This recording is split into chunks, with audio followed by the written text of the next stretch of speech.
Welcome! Now I played Pokemon Brilliant Diamond not too long ago, so the Pokemon that I used are still fresh in my head. So I think it's about time we put them on a tier list. Roll the intro. I don't have an intro. Okay, so for my tier list, I'm just going to be using Microsoft PowerPoint. Okay, but anyways, let me introduce you to what this tier list is, as if you guys don't know what it already is. As for before, if that Pokemon was the absolute GOAT. They were the reason why I was winning, they were the most clutch, and overall I like them a lot. A2 would be they were really good Pokemon, they were helping me win along the way, and they were just shy of being the GOAT. B2 would be they were good Pokemon. Maybe they had some mishaps now and again, maybe they weren't as effective as I thought, but they were good Pokemon. C is neither, they weren't good or bad, they were just there. DT, they didn't win much, they didn't do much for the team, they weren't coming in clutch, those types of things. And ET, these Pokemon were actually really bad, they were almost useless. Almost useless. Almost. Keyword, because the useless Pokemon are going to be FT. So, let's have a look at the Pokemon that were in my team.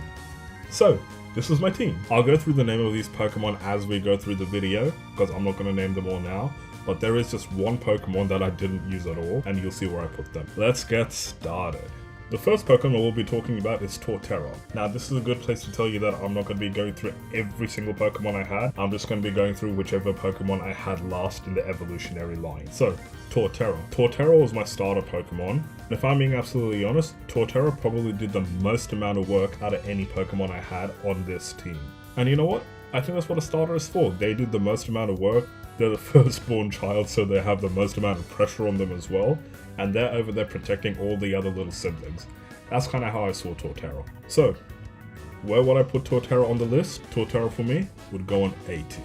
Now moving on. Next Pokemon we're going to talk about is Lux Ray. So early on in my playthrough when I was streaming, I said something like, I don't think I'm going to catch a Shinx, but as soon as I saw Shinx, I was like, nah, I'm catching it. And you know what? Shinx came in real clutch. Because once my little girl evolved into a Lux Ray, she got us out of some real tight positions. I wouldn't say she did as much work as Torterra, but she did do quite a lot of lifting, and she was the reason that I was able to go through the game so smoothly. And she provided a lot of good moments, especially because of the move Volt Switch. Volt Switch came in clutch for a lot of the playthrough. So, where am I going to put Lux Ray? I will put Lux Ray at B tier.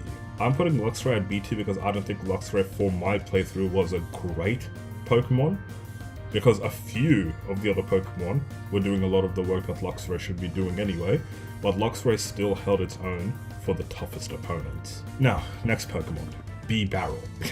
Early on in the playthrough of my game, I wanted a Bidoof for my team. And after I encountered one, I accidentally knocked it out without noticing, and I did not encounter another Bidoof until I was near Hearthome City. After I encountered that Bidoof in Hearthome City, let's just say Bidoof was absolutely useless. The only one good moment I had with the Bidoof was when it evolved into B-Barrel, and I thought its eyes looked kind of funny. I didn't even think my B-Barrel won a single battle. So you know what?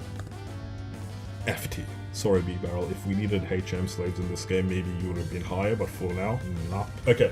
Moving on, the next Pokemon we're going to be looking at is Gastrodon. Now, I encountered the Gastrodon when I was in the Grand Underground, right before I went to verse Maylene, right after I lost to Maylene 4 times. And Gastrodon, although I wouldn't say is the biggest attacking Pokemon, Gastrodon is just so bulky in defense that I never had an issue putting out Gastrodon to take hits for the rest of the team. And you know what?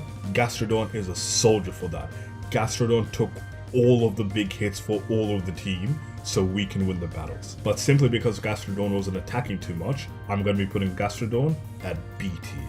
Next Pokemon we're going to talk about, Staraptor. Staraptor was the biggest clutch Pokemon we had on our team. My Staraptor, although she didn't do as much work as my Torterra, she went all out in every single one of her battles. Every single one of her battles, she made a lasting impact.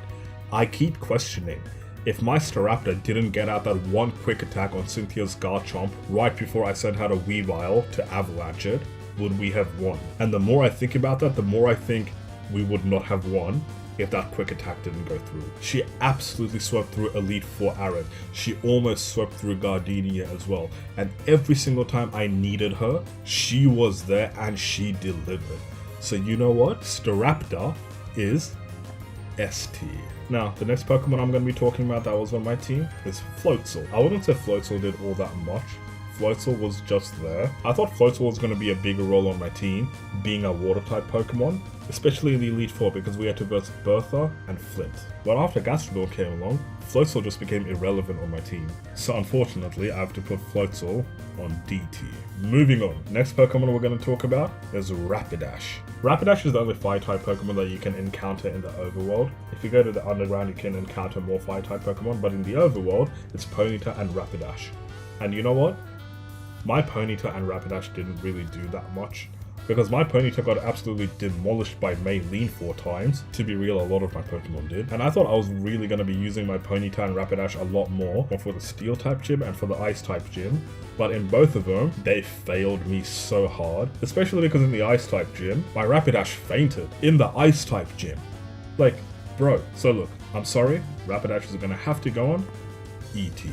The next Pokemon we're going to be discussing, Houndoom. Houndoom is another Pokemon that I found in the Grand Underground, and I used Houndoom as a competition for my Rapidash. I even made my live chat choose which Pokemon they wanted in my team permanently. Before the Pokemon League, I really liked how Houndoom was performing in my team. He took out one of the rivals Pokemon, he performed real well against Elite Four Aaron as well, but from there, even though he was struggling, he was an integral part to the team. So Houndoom is going to be going on to C tier. The next Pokemon we're going to talk about is Hoothoot. Do we even need an explanation? The next Pokemon is going to be Weavile. Now Weavile, I'm going to say this straight up, was the unsung hero of my Pokemon journey. As soon as I got my Sneasel, I started to train it up to be a Weavile. And then as soon as I got the Weavile, she came in so clutch during the battles. She was the one who constantly kept stepping up when everything was going downhill. She was the one that took out the Garchomp. She was the one that took out the Spiritomb. She was a fighter. The best way that I describe it is a Harry Potter reference. If you keep up with Harry Potter lore, you would know that Harry Potter is the chosen one, but if Harry Potter was not the chosen one, it would be Neville Longbottom. And this is how I see my Torterra and my Weavile. Torterra is my chosen one. It's the Pokemon that I first chose. It's the one that leads by example. It's the one that has the most expectation on it. But what happens if Torterra is gone? That's where Weavile comes in. Weavile is the one that could have been the chosen one. So, where do I put Weavile? Weavile is going to be going on A tier.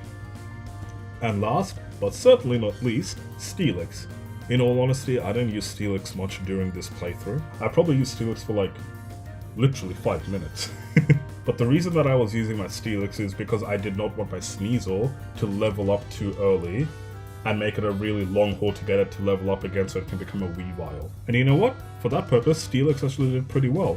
I don't think Steelix ever fainted despite the one that I caught having a very bad move pool, so I think it's deserving of B tier. I hope you guys enjoyed this video. I certainly had a lot of fun making this tier list. And yeah, that'll be all from me. My socials are in the description below. And that's it. Have a good one, everyone. Take care.